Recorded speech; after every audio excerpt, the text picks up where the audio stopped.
Olá, eu sou Davi Arcoverde, sou especialista em marketing, gestão e negócio na área da saúde. Eu queria falar com você hoje sobre como eu consegui o meu primeiro cliente.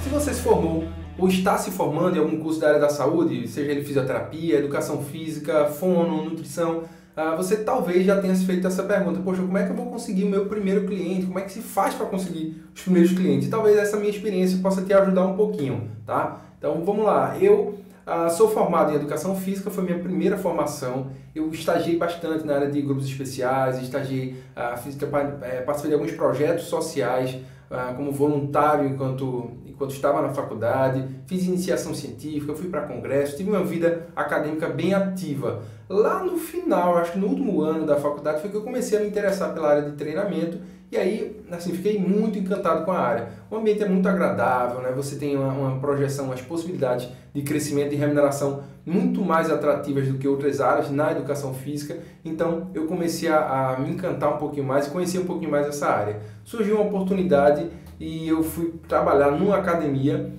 por conta de indicação de um amigo. Estava saindo um estagiário lá, surgiu a vaga e aí eu terminei entrando nessa vaga. Essa, na verdade, foi minha segunda experiência de estágio na área de treinamento, né, de musculação.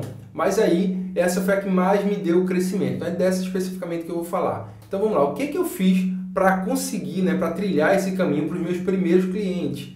Primeiro, eu estudei muito. Olha, como assim estudar muito? Eu estudo muito, de repente você vai dizer que já estuda, que já faz isso. Beleza, eu estudava além dos livros, né, além da sala de aula, eu procurava em fontes que são as fontes mais confiáveis, e é nisso que eu queria que você se atesse bastante. Olha, você precisa seguir algumas orientações mais científicas, que tenham mais evidências, que sejam tratados, que sejam artigos, né, revisões sistemáticas. E aí, esses locais, quando você trabalha com essas fontes, você tem evidência e algo que você pode conversar com as pessoas, com o teu aluno, com até colegas de trabalho, sobre o tema, sobre as especificidades do treinamento, mas baseado em argumentos lógicos e evidências científicas. Então, quando você fala de estudar, pense em estudar como algo muito além do que você vê no dia a dia acadêmico, né, da educação física, que são alguns livros, né, e muito pouco teve na minha época, né, especificamente, de artigos científicos. Então eu procurei muito isso para embasar a minha prática. Essa não é a única coisa, né? Tem o segundo passo. O segundo passo, eu apliquei tudo que eu podia dentro da sala de musculação. Então, não basta você estudar, não basta ficar no livro.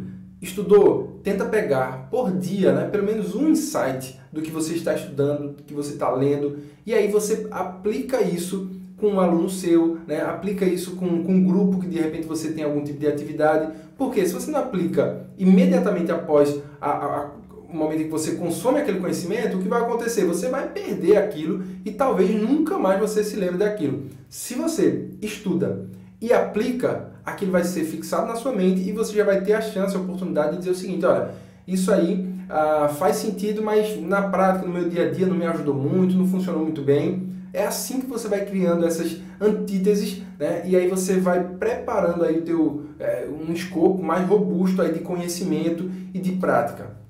Mas um terceiro ponto que me ajudou bastante foi o seguinte: a proatividade. Então eu lembro que eu trabalhava muito ao ponto de eu não parecer com o estagiário.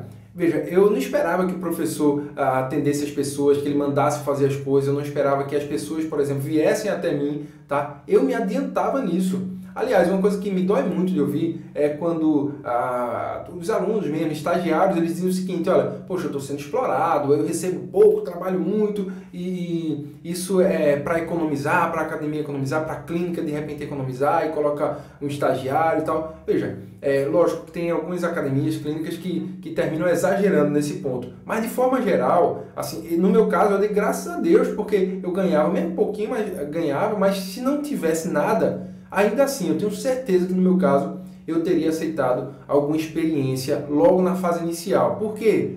Olha, não é tão simples para uma academia dar uma oportunidade para um estagiário. Pode até parecer, é uma mão de obra barata. Mas, veja, o estagiário ele vai estar cuidando da mesma forma daquele corpo ali de alunos, daquele corpo de pacientes de uma clínica, de uma academia, e querendo ou não, ele também leva o nome do espaço. Se isso acontece, para o gestor, para quem está do outro lado, tá, não é tão simples assim como parece. Tá? E o que acontece? Você precisa aproveitar essa oportunidade, tá, para dar o seu melhor. Lógico, existe uma tolerância maior para o erro do estagiário, o profissional. Ele pode errar? Lógico, pode errar, mas a chance de que ele erre são mais baixas e o perdão para ele, no caso, é uma coisa um pouco mais escassa, porque ele já não tem mais tanta chance aí de errar enquanto profissional formado. Evidentemente é por causa disso que ele recebe um pouquinho a mais.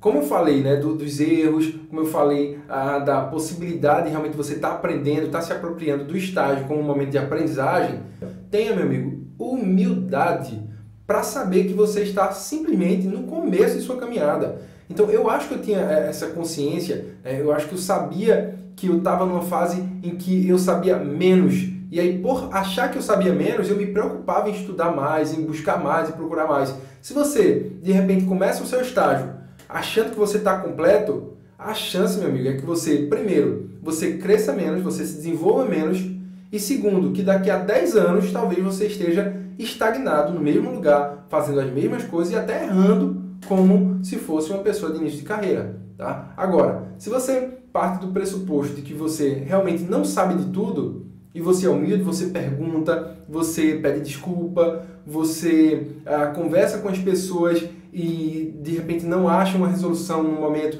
vai procurar, o que acontece é que você vai crescendo, que as pessoas vão admirando cada vez mais você pelo que você é e pelo que você tem a partir dali. O último ponto que eu queria passar aqui para vocês é o seguinte, olha, entregue um serviço e não apenas um exercício. Do que Davi está falando agora? Veja, eu estou falando de você não simplesmente ser uma pessoa que é um prescritor ali de exercício de terapia. Chega lá no aluno e diz assim, ó, faça isso. Chega lá no teu paciente e diz assim, ó, faz isso. Se você está trabalhando ou tratando seu aluno dessa forma, imagine que você pode ser substituído a qualquer momento por um aplicativo, pelo próprio Google. Por quê? Porque se for só pelo exercício, as pessoas podem entrar na internet e dizer o seguinte, olha, exercício para emagrecer. Exercício para aumentar o bíceps, né? Exercício para reduzir a dor lombar, tá? Então, uma pessoa da área de fonoaudiologia, por exemplo, pode dizer um exercício para melhorar minha dicção. Você vai lá na internet e procura e acha algum exercício. Então, o que é uma coisa que assim, é muito da minha experiência, que me aconteceu e que funcionou muito bem. Durante o exercício, eu estava explicando para ele o que aquele exercício representava dentro daquela sessão de treino, dentro daquela unidade do dia de treino, e o que aquela unidade ela representava dentro de um programa de exercícios.